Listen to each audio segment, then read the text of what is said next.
ఇబ్బంది పెట్టకు. వాత రాకుండా 4 దెబ్బలు కొట్టు. ఏంటి నానమ్మ నన్ను కొట్టమంటున్నావు? లేకపోతే అమ్మమ్మ ముందే వంట చెయ్యి నోరు ఊరుతుంది అంటావా? దానికి ఇదే పనిష్మెంట్. వంట పని ఆడాలదే, తిని పెట్టడం మగాళ్ళ పని. ఏ మగాళ్ళకి నోరే కాని చేతులు లేవా? అలా ఏం కాదు. ఇంతకు ముందు నేను వంట చేయలేదా ఏంటి? చేస్తే అమ్మమ్మ ఆడవాళ్ళు ఎందుకు చేయాలి? చేస్తే మళ్ళీ అదేం చేయాలి కాదు ఉందా? నానమ్మ. అమ్మమ్మ, అసలు ఏంటంటే నువ్వు చెప్పు ఇప్పుడు. కుదరదంటే కుదరదు అంతే. అమ్మమ్మ ఇక నా వల్ల కాదు.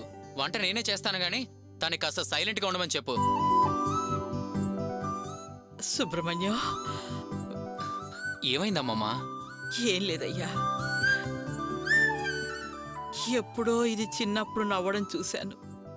మళ్ళీ ఇంతకాలానికి చిన్న పిల్లలాగా నవ్వుతోంది. మీ సంతోషం చూసి నా కళ్ళు చెమ్మగిల్లాయి.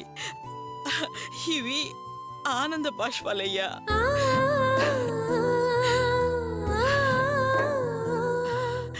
దీనికి ఆనందాన్ని పంచగలిగేది నువ్వొక్కడివేనయ్యా.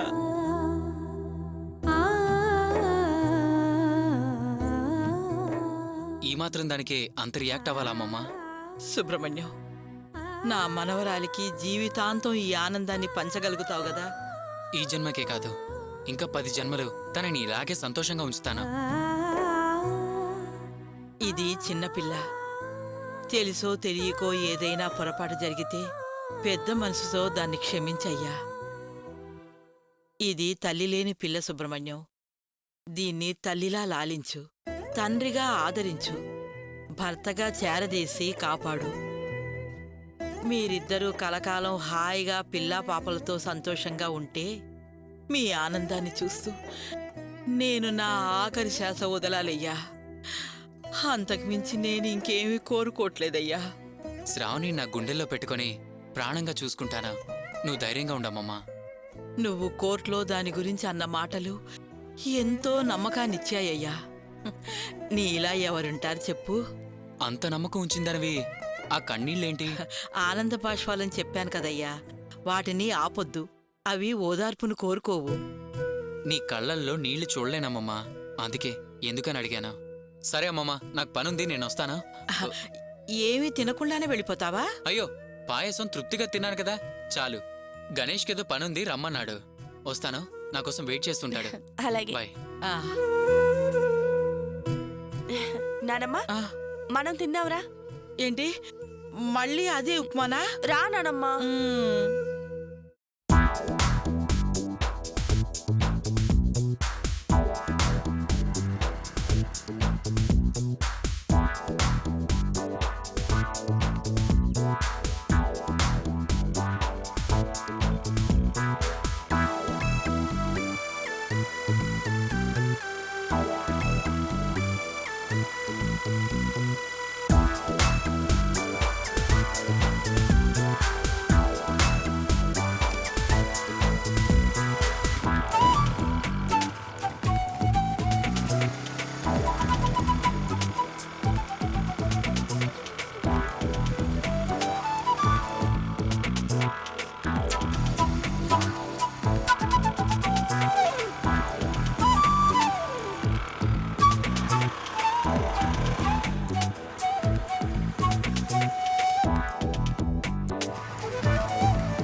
Chubby cam, amor. Da da da da da da da da da da da da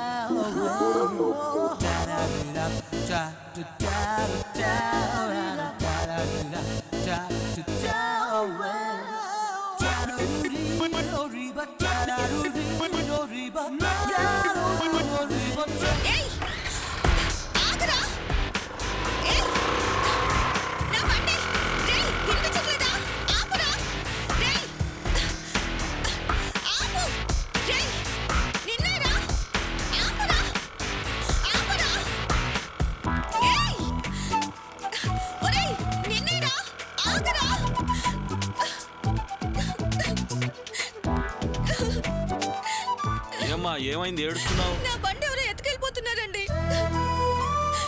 police complaint ఇవ్వమ్మా.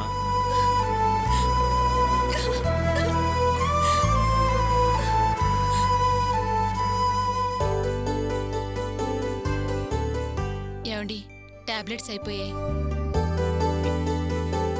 2 సమస్యలని ఒకేసారి చెప్పొద్దు అని నీకెన్నిసార్లు చెప్పాలి? జబ్బుకు మాత్రలు వేసుకోవడం కన్నా ఆ మాత్రలు లేవు లేవు అనే మాట 100 సార్లు వినడం చాలా కష్టంగా ఉంది.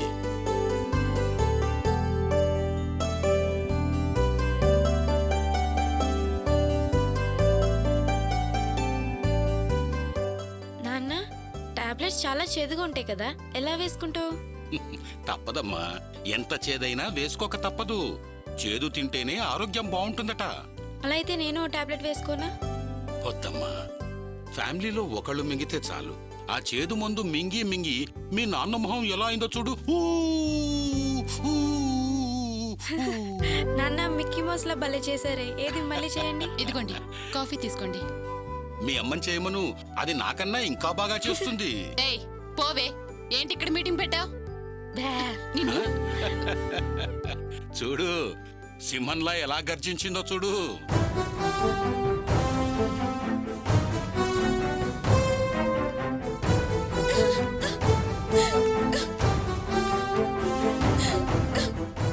నాన్న, ఏమైంది? దీపా, ఏమైందమ్మా? ఎందుకు ఏడుస్తున్నావు? అక్క, ఏమైందక్క? ఎందుకు ఏడుస్తున్నావు? నా బండిని దొంగ ఎత్తుకెళ్ళాడు నాన్న. ఊసి పాపిస్తుదానా? కష్టపడి కొనదాన్ని పోగొట్టుకొని వచ్చావా? ఎలా పోయింది? ఎవరెత్తుకెళ్లారు? ఏయ్, అవతలది ఏడుస్తుంటే ఎందుకలా అరుస్తావు? బండి జాగ్రత్తగా చూసుకోవాలని తెలీదా దానికి? కాస్త ఆగవే, అది ఏడుస్తుంటే ఇంకా ఏడిపిస్తావెందుకు? దానికి ఏడవడం తప్ప ఇంకేం తెలుసు? కొత్త బండి, వాయిదాలు కూడా ఇంకా తీరలేదు. ఎంత బాగా పోగొట్టుకొచ్చావే. కొత్త బండి కాబట్టే ఎత్తుకెళ్ళాడు. దానికోసం కూతుర్ని కొట్టి చంపుతావా? వెళ్ళు, వెళ్ళి మంచినీళ్ళు తీసురా. దీపా, ఏడవకమ్మా, బండే కదా పోయింది, ఎందుకు ఏడుస్తావు? నేను జాగ్రత్తగా తాళం వేసి వెళ్ళాను నాన్న. నేను వెనక్కి తిరిగి వస్తుండగానే ఎవరో దొంగ నా కళ్ళ ముందే తాళం తీసి బండి తీసుకుని వెళ్ళిపోయాడు. ఏడవకమ్మా. ఇది సరిగ్గా తాళం వేసుండదు. వాడది కనిపెట్టి ఎత్తుకెళ్ళుంటాడు. దీపా, ముందా ఏడు పాపు. ఇదిగో కాసిన మంచినీళ్ళు తాగు.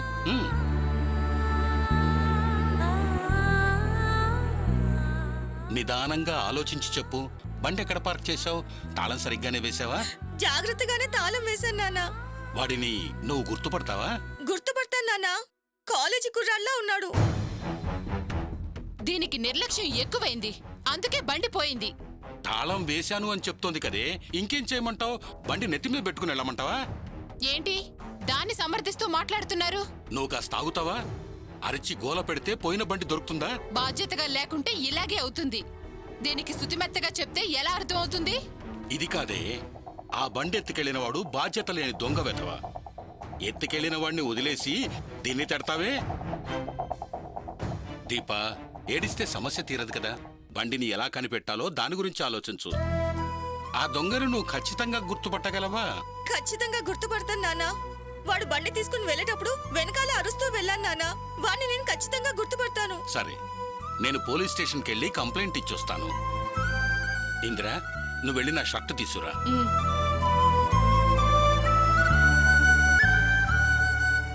ఇదిగోండి. దీపా, నేను కంప్లైంట్ ఇచ్చొస్తాను, నువ్వు ఏడుస్తూ కూర్చోకు. కళ్ళు దుడుచుకో ముందు. పోలీస్ స్టేషన్లో కంప్లైంట్ ఇస్తాను.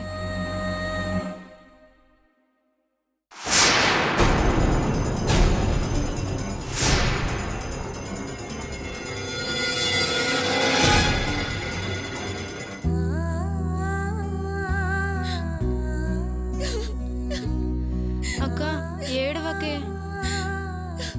ఏడవకే.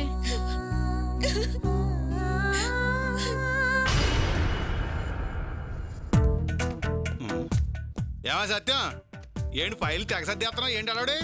గ్రాండ్ గారు మీకోసం ఎదురు చూస్తున్నారు. నా కోసం ఎదురు చూస్తున్నారా?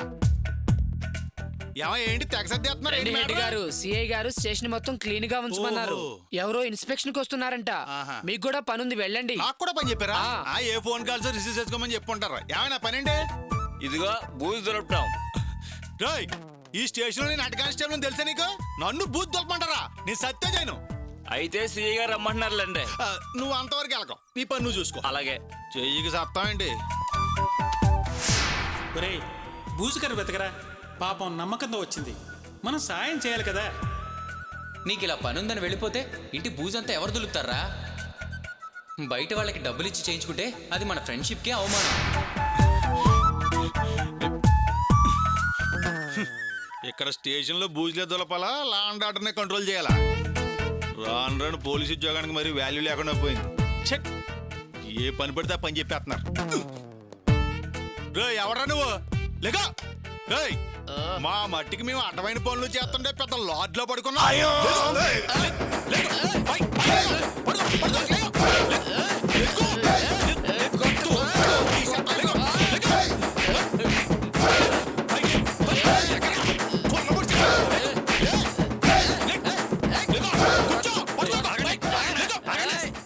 చెప్తున్నాను కదా పడుకున్నాడు సార్. ఈ నొదలు చెప్తున్నాను కదా నరేష్. ఆయన ఎవరో తెలుసా? మీరెవరో తెలియక మేమే చేసుకున్నాడు. మీరేమి అనుకోకండి, మీ గురించి తెలియక పొరపాటు జరిగింది. అతని తరపు నేను క్షమాపణ అడుగుతున్నాను, క్షమించండి. ఈ విషయం దొరగారికి తెలిస్తే అనవసరంగా గొడవ పెద్దదవుతుంది. వదిలేయండి ప్లీజ్.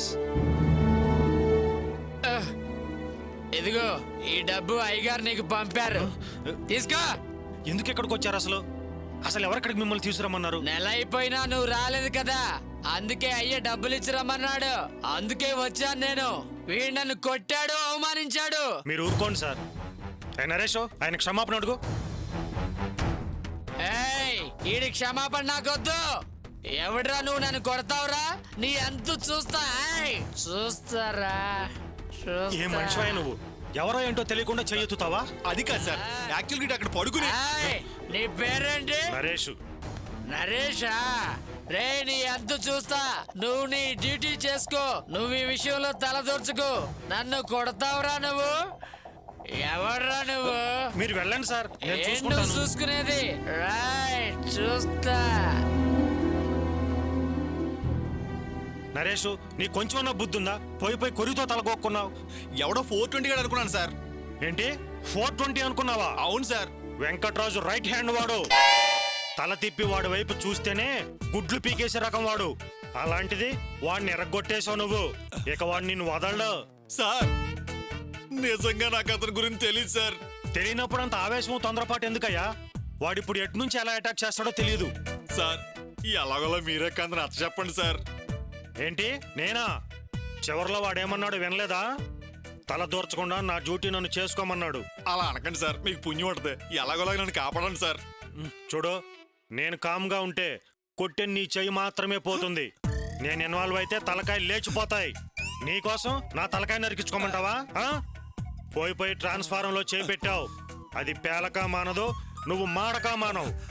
ఓ పంచేయి, ఒక వారం రోజులు ఎవరికి కనపడకుండా ఎటన్నా వెళ్ళిపో. ఈ మధ్యలో నేను కన్వీన్స్ చేస్తాను. వాళ్ళకి దొరికితే మాత్రం నేను చేయగలిగింది ఏమీ లేదు. పరామర్శించడానికి మాత్రమే వస్తాను. అర్థమైందిగా? జాగ్రత్తగా ఉండు. వెళ్ళా.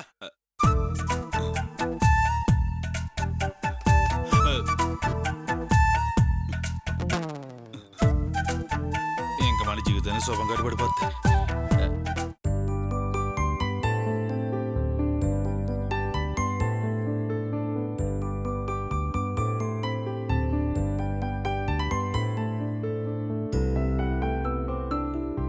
ఏంటమ్మా అలా చూస్తున్నావు? ఇల్లు చాలా బాగుందిరా. ఈ సోఫాలు ఎంత బాగున్నాయో. అమ్మో,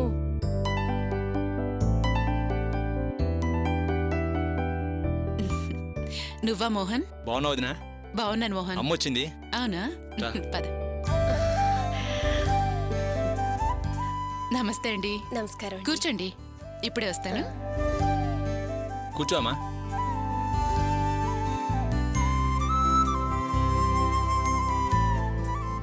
తీసుకో మోహన్, తీసుకోండి. వయసులో చిన్నవారైనా ఇంత గొప్ప మనిషిని నేనెక్కడా చూడలేదమ్మా. ఆయనకంత గొప్ప మనసుంది కాబట్టి మహాలక్ష్మి కరుణించింది, సుఖశాంతుల్ని ఇచ్చింది. చాలా గొప్పవారమ్మా మీ ఆయన. అదృష్టం కాదండి, వారు రాత్రనక పగలనక కష్టపడి చెవటోడ్చి సంపాదించారు.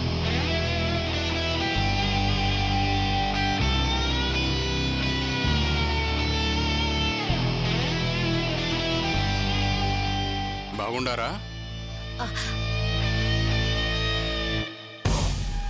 ఏదో ముభావంగా ఒక మాట మాట్లాడి ఎలా వెళ్ళిపోతున్నారో చూసారా? తమ్ముడు తమ్ముడు అని కలవరించే మనిషి ఇప్పుడు అలా వెళ్తే ఏంటర్థం? మా వారు మీ వారితో ప్రవర్తించిన తీరు అటువంటిది. ఆయన కోపగించుకోవడంలో తప్పేం లేదమ్మా. సాయం చేసిన మనిషి కృతజ్ఞత చూపించకపోతే ఎవరికైనా కోపం వస్తుంది కదా.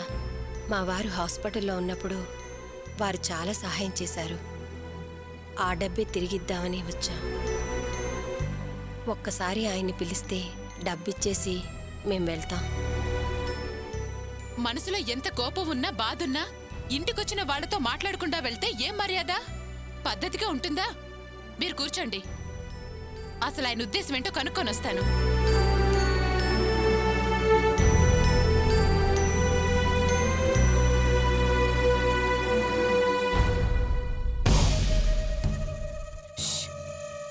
ఏమంటుండారే వాళ్ళు? ఇంటికంత పెద్ద ఆవిడొస్తే నువ్వేంటి అలా మాట్లాడకుండా వచ్చావు? నేను మాట్లాడకుండా వచ్చింది వాళ్ళ మంచి కోసమేనే. మా మధ్యలో నీ గొడవైంది. ఎందుకు అబద్ధాలు ఆడుతున్నావు? నేనేం అబద్ధాలు ఆడడం లేదు. మనం హెల్ప్ చేయడం మోహన్ వాళ్ళ నాన్నకు నచ్చడం లేదు. మనం చెడ్డవాళ్ళమని, మన డబ్బు తీసుకుంటే పాపం తగులుతుందని ఆయన ఫీల్ అవుతుండారు.